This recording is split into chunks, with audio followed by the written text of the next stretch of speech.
Hi, everyone. Thanks for joining this first LinkedIn Live on Rapaport Jewelry Pro. I'm Sonia Esther Sultani, the editor-in-chief of Rapaport, and I'm with our news editor, Joshua Friedman. Hi, Joshua. How are you? Hi, Sonia. Very well, thank you. Good to join you here. We're here to talk about the magazine, right? We've just gone live with the latest Rapaport magazine. Particularly, I enjoyed the cover story, the interview with Ferial Zerouki. I thought it was a great piece by the wonderful Abby Kravitz. What are the highlights of this magazine, Sonia? I think the cover story. So we put Ferial Zerouki on the cover because she's such a powerhouse. And obviously now she's the president of the World Diamond Council. She's done great stuff at De Beers. She's also been involved with many different associations, the Responsible Jewelry Council, now the Jewelry Vigilance Committee as well. And I'm sure a few others that I forgot. So we wanted her to be on the cover. I think her message is for women to be more active, or people from different background to come into the industry. So it's a very strong message to put a woman and a strong woman on the cover of Rapaport magazine. The other big story is about what retailers are stocking for the holiday season. I know it's in the middle of the summer for us. We're very hot living with the AC full time. So to think of Christmas, snow, gifts, everything is a bit difficult, but these retailers have been very savvy. They checked the shows. They went to Couture. They went to JCK. They went to Melee, Centurion. So they know what is out there.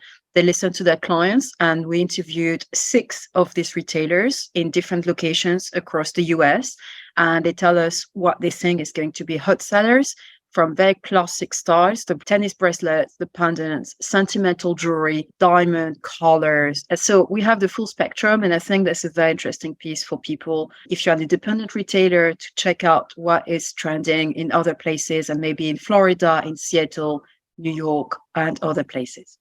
Yeah, and this is where the holiday season starts. It's not just the fourth quarter season. It's really the whole second. Everything. I think everything from JCK onwards is basically preparing for the holidays. One of the things that's on that cover story, one of the things that I thought was interesting, she shared some important issues about responsible sourcing, the role of the Kimberley process.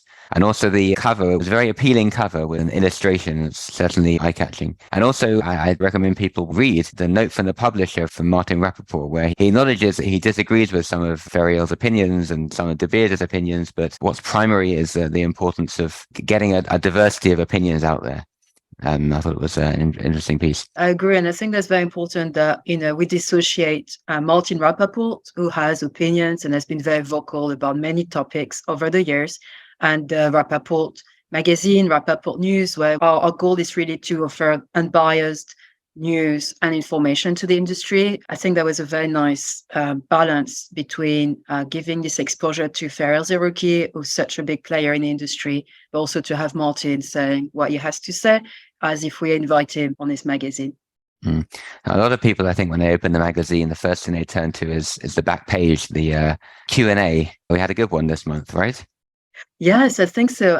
You're a young diamantaire as well, Joshua. I am indeed. Our guest was Kevin Vantingen, and Kevin is a second-generation diamantaire in Ontario, in Canada. And his family's business celebrated their 50th anniversary this year. The company was founded by his parents. And Kevin has been very involved with the young generation, trying to bring more people. It's, I think, something that also kind of resonates with Ferial's goal, which is to open up the industry and to nurture the new generation. So Kevin has been also involved in that as a young diamantaire. I think one of the early founding members of the Young Diamantaires, if I'm not mistaken. But in this interview, he talks more about his career, working in a family business, what it takes to be a diamantaire, his favorite diamond cut. I'm not going to say it here. You have to read the article. And also he offered us more advice about how to get into the industry. We didn't have the space to put it in the magazine, but now it's on Rapaport News, if I'm not mistaken. It is. It's an interesting piece. What else should people turn? It's quite a diverse magazine this time. What are the other highlights? So the magazine covers different topics. We cover auctions. So the auction season was big: New York, Geneva, Hong Kong. So there's nice reports from the auctions just to have a roundup of what sold, what was appealing, big color stones, as we saw, big pink diamonds, big ruby from Mozambique, beautiful Bulgari sapphire necklace at Phillips in Hong Kong, jar collection sold quite nicely in Geneva at Christie's. And so auctions, we also cover watches. watch trends. That's quite new for us. I think it's only the third issue that now we have a regular watch section. So that's something that we always look at from the estate side before, but now we're also looking at contemporary trends for watches. Talking of contemporary trends, obviously jewelry is a big thing. Pearls, really nice article on pearls by one of our contributors, Francesca Fearon. Really nice article on green gems. Why are people wearing green? What do you think, Joshua? Why do people like the green color? I guess because it looks nice. Is that the right answer? Yeah, it looks nice, but also it brings peace. It's associated with nature, with serenity. And I think in the world we live in, these values are quite looked for. So we have a really nice piece by Rachel Taylor. We also have interviewed a jewelry designer in London who's growing a business in a very impressive way. She's called CC Jewelry, and she is looking at the American market. And just in a few years, she founded a business, is growing exponentially. And a signature style is, she calls it a meeting between old school tattoos and fairy tale. So very colorful, very, very interesting to look at, very fun, and a lot of personalized options as well. We also have a big section of color gemstones. That is something that our readers always found interesting. And this month we look at zircon. And I love what one of the designers said. It's like zircon got a bad rap because a lot of people mix zircon, which is beautiful stone, with cubic zircon. And you have designers doing really, really amazing things with it. But we also don't only look at the jewelry aspect of it. We also look at the prices, which stones are selling better on the market, price per carat. So it's a very nice in-depth piece by Isabella Yan. Something that I think will be very interesting for a lot of people is lapidary art. And if gem cutters are decreasing in such a way that it's not possible anymore to find beautifully cut stones. So we have a nice piece on that as well. A meaty piece on lab-grown diamonds as well. Wow, exactly. I was going to wrap it up with our retail section, which is very interesting. Are retailers buying lab-grown stones, or are they taking them on memo? And it shows, the confidence or not in the market. It shows the demand. It's a very, very interesting piece by Joyce Koff, who's been our retail correspondent for a lot of years. So I encourage people to check this one out. I think that will be very interesting for our readers to know. Great. We'll look forward to reading the bits of the magazine they haven't read yet. We're also, this week, we're publishing the latest episode of the Rapaport Diamond podcast. And it's an exciting one because it's an interview with Melanie Grant, who's the executive director of the Responsible Jewelry Council and who has been for about 6 months now. She was quite open with us, wasn't she? Yes, yeah, I think so. I think that was a great interview. Joshua and I, we're doing this thing. We're always together now. We're doing this live. We did the podcast together. Joshua was kind enough to get me on the podcast. And Melanie was a fantastic guest because I think she has a very clear vision of where she wants to bring the Responsible Jewelry Council. She's also coming from a background as a writer, an editor. She's passionate about art jewelry. She's extremely well respected among designers, about, gemstone dealers, diamond dealers. They know she's passionate about what she does, what she writes.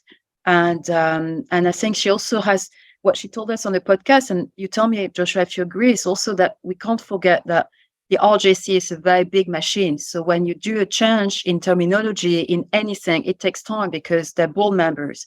There's members themselves. It's almost 1,800 members. So they're going to start something on synthetic diamonds, if I'm right. The new standard for lab-grown diamonds, which I think she said it was going to be next year. She was very honest about that. Things take time and things are more complicated. When you're on the inside, you realize things are more complicated than you think they are when you're watching in from the outside. And she was very open about how when she started, she had this plan for how to come up with a definition of responsible sourcing and things like that. And then when you're actually on the inside, you realize there's so many moving parts and so many people to deal with. It's complicated things. So it was a really enlightening interview. We always said the day we put one magazine to bed, you're already thinking of the next issue. So currently working on already the October magazine. We now come out every other month. And it's going to be on bridal. It's not a spoiler alert, but bridal is the big market, especially during the holiday season. A lot of people get engaged in America around Thanksgiving, Christmas, because families get together. So it's a nice time to celebrate. And also we're going to look at what the American market wants in terms of bridal. And it's a very, very diverse market as well in terms of taste, budget, and preferences. We're going to look at, do they want this lab-grown diamond ring or they prefer the natural mined diamond? That's one of the topics. So that's what's going to keep me busy for the coming weeks. We're also going to start a new season of the Jewelry Connoisseur podcast, which is about estate jewelry and jewelry design. So that's going to also keep me busy. And tomorrow we're doing an IG live on our Instagram account, Rapaport Jewelry Pro, in which I'm really, really excited to host the editor-in-chief of Gem Guide, Brecken Brandstautor, who is formerly the Color Gemstone editor of National Jeweler. And she's done amazing reporting over the years. So I think that's going to be very, very interesting. Great. Looking forward to all of that. Thanks, Joshua. It was lovely to catch up and lovely to go through our latest endeavors. It's been a pleasure. Thank you. Thanks we to should everyone. broadcast more of our conversations. Yeah, exactly. Yeah. Isn't it fun? We should do that. We always said we should record our news meetings in the morning. Yes. Yes. So maybe LinkedIn is the place to be. We'll see. Indeed. Thank you so much, Joshua. Thank you, Sonia. Thanks. Bye-bye.